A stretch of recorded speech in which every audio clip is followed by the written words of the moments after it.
सबों को जोहार साथियों। इस वीडियो में मैं कलिंगनगर घटना के बारे में अब तक क्या हुआ है उसके बारे में जानकारी देने की कोशिश कर रहा हूं। यह जो आप स्मारक देख रहे हैं यह 2006 की उस घटना की बरसी की याद दिलाता है जब उड़ीसा पुलिस ने टाटा स्टील संयंत्र की चारदीवारी का निर्माण का विरोध करने आए ग्रामीणों की भीड़ पर गोलियां चला दी थी। उसमें 13 हो आदिवासी और एक पुलिसकर्मी की मौत हो गई थी, जिससे पूरे उड़ीसा में, सिर्फ उड़ीसा में नहीं, झारखंड में और सभी आदिवासी राज्यों में लगभग शोक की लहर दौड़ गई थी। कलिंगनगर जहां विकास आदिवासी जीवन जीने के तरीके को खतरे में डाल रहा है, जो मैं अक्सर कहता हूं कि विकास आदिवासियों के विरुद्ध छेड़ा जा रहा युद्ध है, बस हम आदिवासी ही ये नहीं समझ पा रहे हैं। न्यायमूर्ति मोहंती की जांच आयोग का कहना है कि 2006 में कलिंगनगर पुलिस गोलीबारी में 13 हो आदिवासियों की मौत उचित थी। आइए अब समझते हैं कि अपने जल, जंगल और ज़मीन के लिए कलिंगनगर के आदिवासी कैसे अपने आप मरे, जैसा कि आयोग की रिपोर्ट से पता चल रहा है। जब कोई उस गोलीकांड का दोषी नहीं है तो यही बात निकलती है। देखिए, 2006 की पुलिस गोलीबारी के तुरंत बाद विस्थापन विरोधी जनमंच ने पारादीप को दैतारी से जोड़ने वाली राष्ट्रीय राजमार्ग पर एक सड़क नाकाबंदी का आयोजन किया था और हत्याओं के लिए जिम्मेदार पुलिस और प्रशासन के अधिकारियों के खिलाफ तत्काल दंडात्मक कार्रवाई की मांग की थी।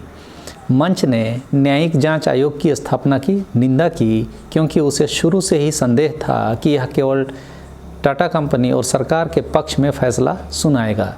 जैसा कि अनुमान था, आयोग ने ठीक वैसा ही किया। न्यायमूर्ति मोहंती आयोग की रिपोर्ट कहती है कि कार्यकारी मजिस्ट्रेट के लिए दंगाई भीड़ पर फायरिंग शुरू करने के आदेश पारित करने के अलावा कोई विकल्प नहीं था। जब सभी निवारक उपाय यानी कि आंसू गैस के गोले, स्टिंगर गोले, स्टन गोले की गोलीबारी और फिर रबड़ 88 गोलियों की फायरिंग थी, उसके बाद हवाई फायरिंग भी भीड़ को डराने और तितर-बितर करने में विफल रही। इस तरह उड़ीसा विधानसभा में पेश की गई न्यायमूर्ति मोहंती आयोग की रिपोर्ट ने 2 जनवरी 2006 को कलिंगनगर पुलिस गोलीबारी को उचित ठहराया, जिसमें 13 हो आदिवासी मारे गए थे। बहुत सारे इतिहास के नरसंहार आदिवासी हो समुदाय के साथ होते रहे हैं, जैसे पोटो हो, नारा हो आदि को 1 और 2 जनवरी 1838 को फांसी पर लटकाया। फिर 1 जनवरी 1948 को खरसवां में हजारों हो आदिवासियों का नरसंहार। फिर 2 जनवरी 2006 को टाटा कंपनी को ज़मीन देने का विरोध कर रहे 13 हो आदिवासियों का गोलियों से भून दिया गया। यह हमारे हो समाज के लिए एक अभिशाप है कि इस आदिवासी समाज के साथ इतिहास में और वर्तमान में कितना क्रूर मजाक जारी है। आज मैं कलिंगनगर घटना के पीछे की विचारधारा को समझाने का कोशिश करूंगा और आदिवासी इन घटनाओं से कितना सीखता है या यह सब उसके लिए कोई मायने नहीं रखता है। आइए इसे समझने की कोशिश करते हैं। उड़ीसा सरकार ने ही टाटा कंपनी को आदिवासियों की ज़मीन देने के लिए इस नरसंहार को अंजाम दिया था। याद हो, अभी मैंने कुछ दिन पहले ही खरसवां गोली कांड पर भी वीडियो बनाया था। वहाँ पर भी उड़ीसा मिलिट्री पुलिस ही खरसवां के राजा को बचाने के लिए नरसंहार की थी। दोनों जगह नरसंहार के शिकार आदिवासी हो समुदाय के लोग ही थे। तो उड़ीसा सरकार ने किस तरह इस नरसंहार के तथ्यों को छिपाने का कोशिश किया, उसे इस घटना की जांच के लिए गठित 3 आयोगों के माध्यम से समझते हैं। पहली बार 2 फरवरी 2006 को न्यायमूर्ति SN नायडू आयोग की नियुक्ति हुई। नायडू उच्च न्यायालय के वर्तमान न्यायाधीश थे, जबकि उच्च न्यायालय के किसी भी वर्तमान न्यायाधीश को न्यायिक जांच का नेतृत्व करने से रोकने के सर्वोच्च न्यायालय के आदेश के बावजूद राज्य सरकार ने ऐसा किया था। इतना ही नहीं, राज्य सरकार नायडू को जांच में बने रहने की अनुमति देने के लिए सुप्रीम कोर्ट भी गया, लेकिन 6 अप्रैल 2007 को राज्य सरकार की याचिका खारिज हो जाती है। इसीलिए आयोग को अगले महीने उस आयोग को भंग कर देना पड़ा।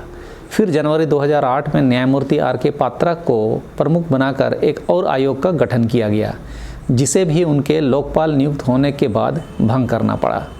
अंततः न्यायमूर्ति PK मोहंती आयोग अस्तित्व में आया, जिसने औपचारिक रूप से 3 जुलाई 2015 को राज्य सरकार को अपनी रिपोर्ट सौंपी। फिर राज्य सरकार को विधानसभा में रिपोर्ट पेश करने में 2.5 साल लग गए। इस तरह जांच आयोग को जिस तरह से इस्तेमाल किया गया है और इसमें होने वाली लंबी देरी का क्या कारण हो सकता है, और अंत में आयोग की रिपोर्ट ने कार्रवाई में शामिल पुलिस और प्रशासन को दोष मुक्त कर दिया है। राज्य सरकार और कंपनी भी बरी हो गए। सभी वे लोग दोषमुक्त हो गए जिन्होंने आदिवासियों की ज़मीन सार्वजनिक कहकर उनकी व्यक्तिगत ज़मीन अधिग्रहण करवाई, आदिवासियों को गोली मारने का आदेश दिया, वन भूमि को अतिक्रमण कराया। यही मकसद था उड़ीसा सरकार के इस आयोग को अपने अनुकूल बनाने का, और उसे तुरंत नहीं वरन 2.5 साल बाद जाकर विधानसभा में पेश किया गया। कुल मिलाकर राज्य को यह निष्कर्ष निकालने में 11 साल लग गए कि आंदोलन के दौरान इस्तेमाल की गई बल की मात्रा यानी कि पुलिसिया कार्रवाई उस स्थिति के सामने उचित थी जहां लगभग 1000 आदिवासी लाठियों कुल्हाड़ियों के साथ टाटा कंपनी की चारदीवारी के निर्माण का विरोध कर रहे थे। आयोग की रिपोर्ट में आदिवासियों का पारंपरिक हथियार तीर धनुष को घातक हथियार माना गया और आधुनिक हथियारों और गोला बारूद के साथ तैनात पुलिस की 12 प्लाटून को प्रदर्शनकारियों के आक्रामक होने पर आत्मरक्षा का सहारा लेना पड़ा। ये रहा आयोग की रिपोर्ट। राज्य सरकार और लॉ इन्फोर्समेंट एजेंसियों को क्लीन चिट देने वाली इस रिपोर्ट से सामाजिक संगठन, हो समाज और मानवाधिकार कार्यकर्ताओं में आक्रोश फैल गया। उन लोगों ने उस रिपोर्ट पर सवाल उठाया कि नागरिकों पर राज्य की हिंसा को उचित ठहराना कितना जायज़ है या स्वीकार्य नहीं है। हालांकि रिपोर्ट में उल्लेख किया गया है कि 1990 से 1995 और 1995 से 2005 के बीच भूमि अधिग्रहण पर असंतोष की अभिव्यक्तियां शांतिपूर्ण और लोकतांत्रिक थी, लेकिन इसमें यह नहीं बताया गया है कि मुआवजे और पुनर्वास को लेकर लोगों में नाराजगी प्रशासन और सत्ता में निर्वाचित प्रतिनिधि इस वृद्धि के लिए जिम्मेदार हैं। इस पर सवाल उठाते हुए लोगों ने कहा कि अगर टाटा कंपनी के पक्ष में काम करने के बजाय लोगों के असंतोष को संबोधित या ध्यान दिया जाता तो गोलीबारी और जान माल के नुकसान की ऐसी दुखद घटना नहीं होती। राज्य सरकार ने 1990 से एक इंडस्ट्रियल कॉम्प्लेक्स बनाने के लिए स्थानीय लोगों से भूमि अधिग्रहण करना शुरू किया था, जिसे शुरू में डुबुरी इंडस्ट्रियल कॉम्प्लेक्स या डुबुरी औद्योगिक परिसर नाम दिया गया था, लेकिन बाद में औद्योगिक घरानों को क्षेत्र में लोहा, इस्पात और संबद्ध उद्योग हेतु आकर्षित करने के लिए इसका नाम बदलकर कलिंगा नगर इंटीग्रेटेड इंडस्ट्रियल कॉम्प्लेक्स या शॉर्ट में KNIIC कर दिया गया। जिस राज्य में भारत के ज्ञात बॉक्साइट भंडार का लगभग 60%, कोयला का 25%, क्रोमाइट का 98%, लौह अयस्क का 28%, निकल अयस्क का 92%, मैग्नीज का 28% आदि है, उसने स्थानीय लोगों से भूमि का अधिग्रहण के लिए यह तर्क दिया कि क्षेत्र में उद्योगों की स्थापना से रोजगार के अवसर पैदा होंगे और उन्हें रोजगार मिलेगा। ऐसे विचारों के साथ सरकार ने विस्थापन का सामना कर रहे परिवारों को पर्याप्त मुआवजा और उचित पुनर्वास का वादा किया।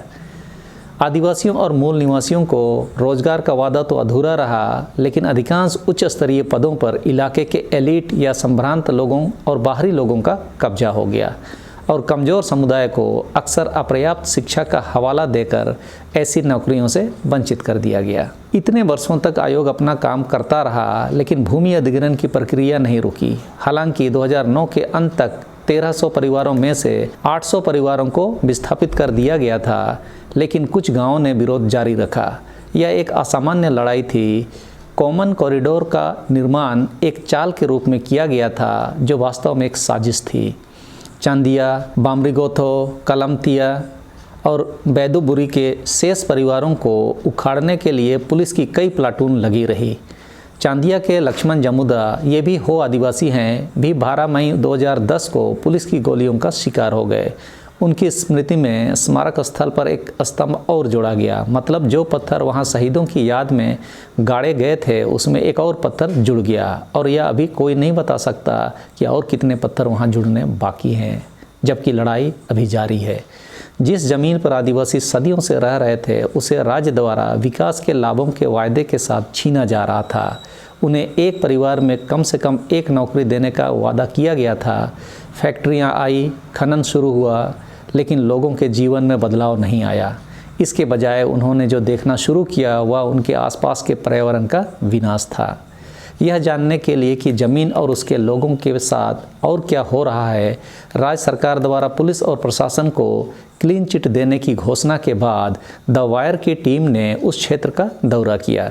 उन्होंने देखा कि टाटा स्टील प्लांट पहले से ही चालू है और अब प्रति वर्ष 6 से 8 मीट्रिक टन क्षमता का विस्तार करने की राह पर है। इसका मतलब है कि उस क्षेत्र में और अधिक भूमि की आवश्यकता होगी, जिसकी पारिस्थितिकी पहले से ही नाजुक है और जहां के लोग विस्थापित होने का विरोध करते रहे हैं। द वायर की टीम भुवनेश्वर से कलिंगनगर तक की ड्राइव का अनुभव शेयर करते हुए कहती है कि जैसे ही आप राजधानी शहर की सीमा से दूर जाते हैं, वहाँ घने पहाड़ियों से घिरे समृद्ध हरे धान के खेतों की लंबी लाइन है। यह परिदृश्य एक जीवंत हरियाली का अनुभव देता है। जब आप चांडीखोल से बाएं मुड़ते हैं तो आप एक पुल पार करते हैं, जिसके नीचे से ब्राह्मणी नदी चुपचाप बह रही होती है। तभी अचानक स्टील हब की ओर जाने वाले 30 किलोमीटर लंबे रास्ते में आपको 15वीं सदी के किसी गढ़ के खंडहर जैसी बंजर पहाड़ियाँ दिखनी शुरू होती है।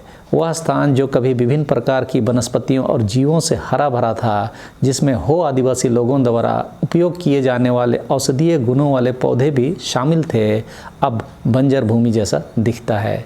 सीनी सोए, जो उस दिन अपने बेटे भगवान सोए के पुलिस की गोलियों का शिकार होने के तुरंत बाद संघर्ष में सक्रिय हो गई, ने लगातार उत्पीड़न और धमकी के बारे में बात की, जो 2016 से और तेज हो गई है।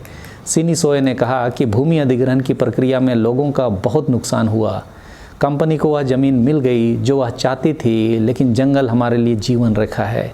वह वन भूमि को भी नष्ट करने पर तुले हुए हैं। पहाड़ और पेड़ हमारे रक्षक हैं। हम सभी प्रकार की बीमारियों के लिए अस्पताल भागने के बजाय जड़ी बूटियों और औषधीय पौधों का उपयोग करते हैं। वे अब चारदीवारी का विस्तार कर रहे हैं। लोगों को पट्टे की ज़मीन का मुआवजा मिल गया है, लेकिन फिर भी कंपनी वन भूमि पर अतिक्रमण नहीं कर सकती। वे रोज़ाना चक्कर लगा रहे हैं। आज भी वे बचे हुए घरों को तोड़ने के लिए बालीगोथो आ रहे हैं। करीब 35 घर बचे थे। वो 2-3 की संख्या में उनके पास आ रहे हैं और उन्हें वहाँ से जाने के लिए मजबूर कर रहे हैं। गोबर घाटी के पार उभरती कियाजोर पहाड़ी को निराशा से देखते हुए उसने कहा कि यह आखिरी चीज़ है जिसे हम बचाना चाहते हैं। हम वहाँ जाते रहते हैं। यदि हम चक्कर नहीं लगाएंगे तो युवा लोगों को पता नहीं चलेगा कि क्या तोड़ना है और क्या संरक्षित करना है। यह वन भूमि पर अतिक्रमण है, जिसका हमने नेशनल ग्रीन ट्रिब्यूनल यानी शॉर्ट में एनजीटी में विरोध किया है। दरअसल चांदिया पंचायत का बड़ा सुली पहाड़ और यह पहाड़ी खतरे में है। आखिरकार अदालत जाने के अलावा हमारे पास कोई विकल्प नहीं था। सबसे खराब स्थिति आने के डर से स्थानीय ग्रामीणों ने सितंबर 2016 में डीएफओ कटक से वन भूमि के विनाश और पेड़ों की कटाई को रोकने के लिए अपील की। जब उन्हें डीएफओ से कोई जवाब नहीं मिला तो अंततः 4 याचिकाकर्ताओं ने वन भूमि के अवैध अधिग्रहण को रोकने की मांग करते हुए एनजीटी का रुख किया। 8 फरवरी 2017 को एनजीटी की ईस्टर्न जोन बेंच ने वन भूमि पर प्रस्तावित विस्तार योजना के लिए टाटा स्टील द्वारा कथित तौर पर चारदीवारी के निर्माण और पेड़ों की कटाई पर रोक लगाने की मांग वाली याचिका के बाद टाटा स्टील और अन्य को नोटिस जारी किया। भुवनेश्वर स्थित वकील शंकर पाणी के अनुसार सितंबर 2005 से टाटा स्टील ने आईआईडीसीओ से यानी कि इडको से 932 करोड़ ज़मीन पर कब्जा कर लिया, जिसमें से 77 एकड़ से अधिक चांदिया और गोबर घाटी मौजा की ज़मीन सरकारी रिकॉर्ड में वन भूमि है। वन संरक्षण अधिनियम 1980 के तहत केंद्र सरकार की पूर्व अनुमति के बिना वन भूमि को निजी कंपनी को सौंपने के लिए इडको सक्षम प्राधिकारी नहीं है। फिर भी टाटा स्टील ने राज्य सरकार के साथ 60 गांठ से उक्त वन भूमि पर कब्जा किए हुए है।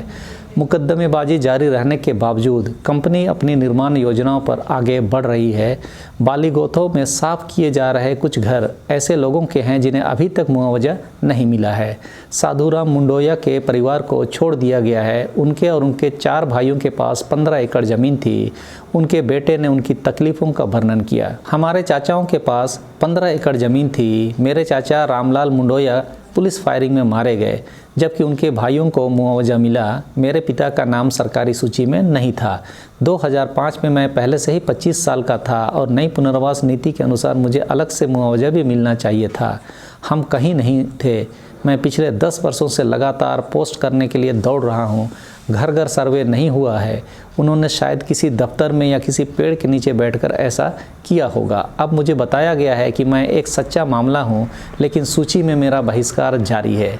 बालीगोथो की चारदीवारी के भीतर 2 और परिवार है जिसका नाम सूची में नहीं है। चूँकि मेरा घर टाटा की चारदीवारी के भीतर आता है, इसलिए वे हमें धमकियाँ देकर हटाने की कोशिश कर रहे हैं।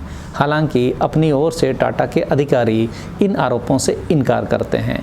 अब हम कलिंगनगर के लिए भविष्य की योजनाओं पर गौर करेंगे तो हम पाएंगे कि कलिंगनगर को एक समृद्ध शहर के रूप में पेश किया जा रहा है। 2016 में केंद्र सरकार ने कलिंगनगर में नेशनल मिनरल पॉलिसी के तहत एक national investment and manufacturing zone की स्थापना को मंजूरी दी थी। 4,241 करोड़ रुपए की इस परियोजना से 1.5 लाख लोगों को रोजगार मिलने का दावा किया गया। 163 वर्ग किलोमीटर में आधुनिक सुविधाओं से युक्त इस विशाल औद्योगिक टाउनशिप बनाने का प्रस्ताव है। इन कंपनियों को खनिजों की आपूर्ति करने और निर्यात के प्रयोजनों के लिए सुकिंडा में लगभग 12 खनन कंपनियां सक्रिय हैं, जिनके पास देश का 97% क्रोमियम भंडार है। 2007 में ब्लैक स्मिथ इंस्टीट्यूट की रिपोर्ट ने सुकिंडा को दुनिया के 10 सबसे प्रदूषित स्थानों में से एक के रूप में सूचीबद्ध किया। वास्तव में जल संसाधनों में हेक्साल्वेंट क्रोमियम की अधिकता के कारण होने वाली बीमारियों और मौतों ने स्थानीय लोगों को पानी, जमीन और हवा की बर्बादी पर ध्यान देने के लिए एनजीटी का दरवाज़ा खटखटाने के लिए मजबूर कर दिया गया है, जहां वे रहते हैं। सुकिंदा ब्लॉक के नगदा में जुआंगो जनजाति के बच्चों की कुपोषण के कारण हुई मौतों ने उड़ीसा सरकार को बहुत शर्मिंदा किया था और स्थिति को सामान्य करने के लिए तुरंत कई कदम उठाने के लिए मजबूर होना पड़ा था। हालांकि सरकार के विकास के दावे विफल होने के बावजूद भी जुआंगो लोगों का पलायन जारी है। मौजूदा संसाधनों और परिसंपत्तियों को विकसित करने के बजाय राज्य सरकार स्थानीय लोगों की आजीविका के स्रोतों को बंद करके उनका क्रोध मोल ले रही है। सुकिंदा श्रमिक विहान फार्म संघ ने उड़ीसा सरकार द्वारा सुकिंदा विहान फार्म को 270 एकड़ जमीन राष्ट्रीय बीज निगम को सौंपने का विरोध करने के लिए कड़ा संघर्ष किया। 400 से अधिक कैजुअल मजदूरों ने अपनी 20 साल से अधिक पुरानी नौकरी खो दी, क्योंकि जमशेदपुर की नई अनुबंध कंपनी ने उनकी छटनी कर दी। ये लगभग सभी श्रमिक, मुख्यतः महिलाएं, अनुसूचित जनजाति यानी आदिवासी और अनुसूचित जाति समुदायों से थे। जिला और राज्य प्रशासन से बार बार गुहार लगाने से भी कोई खास नतीजा नहीं निकला। यह रिपोर्ट द वायर के लिए रंजना पाढ़ी और राजेंद्र नेगी ने संकलित की तो न्यूज़ क्लिक के लिए शिल्पा साजी ने। आदिवासियों के लिए विकास कॉरपोरेट और राज्य एजेंसियों द्वारा छेड़ा गया युद्ध है। आप जितना जल्दी समझेंगे उतना ही अच्छा होगा, नहीं तो कब तक मैं वीडियो ऐसे ही बनाता रहूँगा। इस वीडियो में इतना ही। सबों को जोहार, धन्यवाद।